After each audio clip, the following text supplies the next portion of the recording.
Selamat pagi, siang, maupun sore, Pak. Kami dari kelompok Find Your Charm akan memulai presentasi mengenai produk kami. Pertama ada saya sendiri, Kalista Leonardi. Saya Salsabila Putri Zuria. Saya Elizabeth Ratu Taga. Baik, next.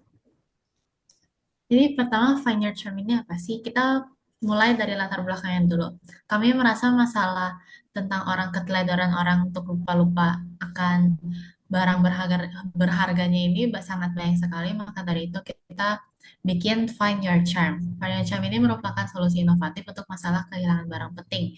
Desainnya dengan teknologi pelacakan canggih, Find Your Charm ini itu memudahkan pengguna untuk menemukan kunci, dompet, atau benda berharga lainnya. Next.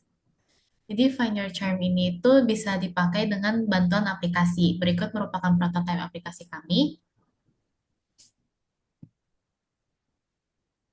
Berikut merupakan homepage kami ataupun sebelum login. Pertama kita bisa pencet the sign in or create account.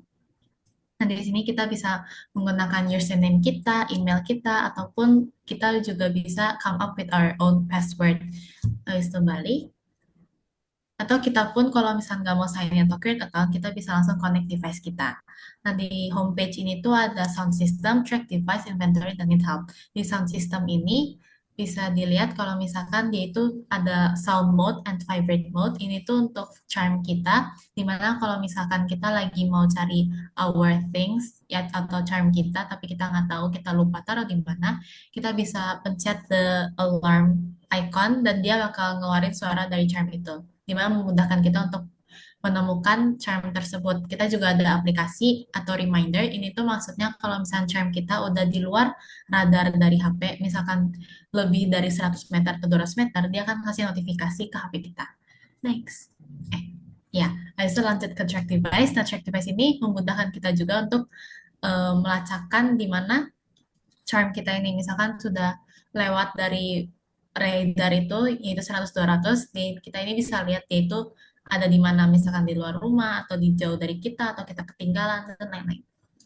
Next.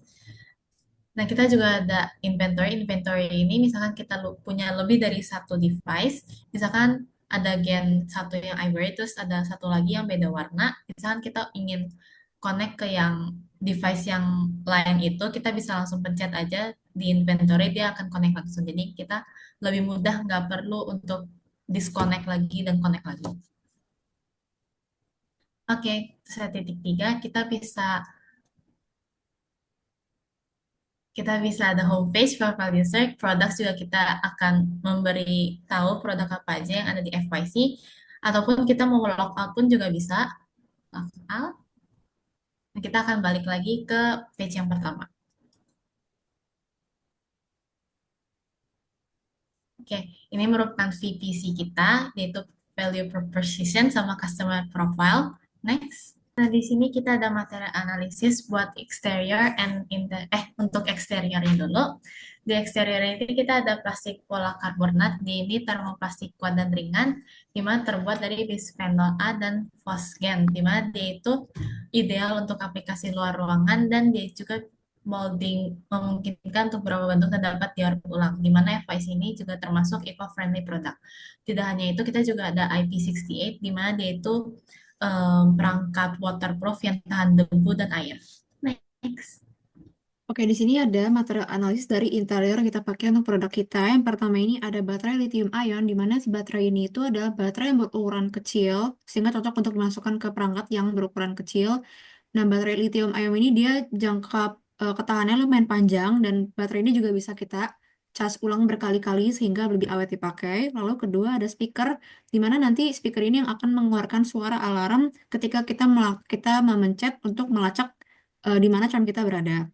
Lalu terakhir ada chip ultra wideband atau UWB, yang dimana chip ini yang akan mengirimkan sinyal radio dalam rentang frekuensi luas untuk mengukur jarak dengan akurasi tinggi. Jadi ketika kita mau lacak di mana charm kita, chip ini yang akan menjadi teknologi yang mensupportnya. Di sini ada material atau teknologi cost yang perkiraan yang kita gunakan untuk material di final charm kami. Di sini ada deskripsi dari material-material yang kita gunakan, kurang lebih deskripsinya sama seperti apa yang kita jelaskan sebelumnya. Ini ada timeline dari prototyping, action plan, dan juga output. Yang dari pertama ini kita creating team, lalu kita membuat ide dari si Venue Charm ini, kita cari permasalahannya apa, sampai berujung di kita membuat prototype dari si Venue Charm ini. Di sini ada sumber daya teknologi yang kita gunakan untuk Venue Charm, kurang lebih itu ada teknologi pelacakan, yang dimana yang kita pakai Bluetooth ataupun ada GPS, lalu aplikasi mobile yang kita gunakan untuk bisa melihat di mana jam kita berada, lalu ada notifikasi dan peringatan, lalu cloud storage, desain dan material, sensor pintar, keamanan dan privasi, dan juga terakhir konektivitas internet. Nah, sekarang untuk segmentation itu tuh bertujuan untuk memberi rasa keamanan serta kepergian sendiri untuk customer yang menggunakan perangkat barang-barang kita, yaitu FIC. Ada demografis, psikografis, perilaku, dan geografis. Untuk demografis, target kita tuh hanya untuk pengguna FIC hanya untuk usia 20-25 tahun dengan minat pada teknologi. Untuk psikografisnya tuh pengguna yang menggunakan FIC itu harus memiliki gaya hidup yang aktif dan cenderung gara-gara itu menggunakan FIC. Untuk geografisnya, wilayah FIC itu digunakan di daerah perkotaan dengan akses yang luas terhadap jaringan karena kota itu besar dan memiliki kriminalitas yang lebih tinggi dan bisa menjadi target pasar utama untuk keamanan barang kita. Perilaku itu manfaat yang dicari adalah kemudahan dan kenyamanan dalam melacak barang berharga seperti kunci rumah, motor, dan serta keamanan barang-barang yang sering gampang hilang dari pengguna. Next. Nah, sekarang ada targeting. Targeting yaitu yang seperti dibahas tadi, untuk size yaitu target usia itu dari remaja sampai orang tua, range umur dari 17 sampai 45 tahun yang sering terlibat dengan barang pribadi. Next ada differences, yaitu kebutuhan keamanan dan tingkat kepentingan dari barang-barang yang berbeda. Profitability yaitu target profitabilitas yang tercapai dan berpotensi memiliki penjualan tinggi. Dan untuk reachability, target penjualan itu secara online dan benefitsnya itu pengguna dapat melacak dan menemukan barang mereka yang terlupa. Next. Nah, untuk positioning, saya dan kelompok saya sudah berdiskusi gimana untuk penempatan positioning FIC kita. Dan kira-kira penempatan FIC kita tuh di sini dibanding dengan kompetitor lainnya yaitu Baseus, Apple, dan lain-lain. Next. Untuk feedback grid yaitu di sebelah kiri atas kita tuh ada kelebihan dari produk kita, sebelah kanan atas yaitu problem dari produk kita. Lalu untuk di kiri bawah dan kanan bawah itu solusi dari problem kita di atas. Next. Oke. Sekian dari kita, terima kasih.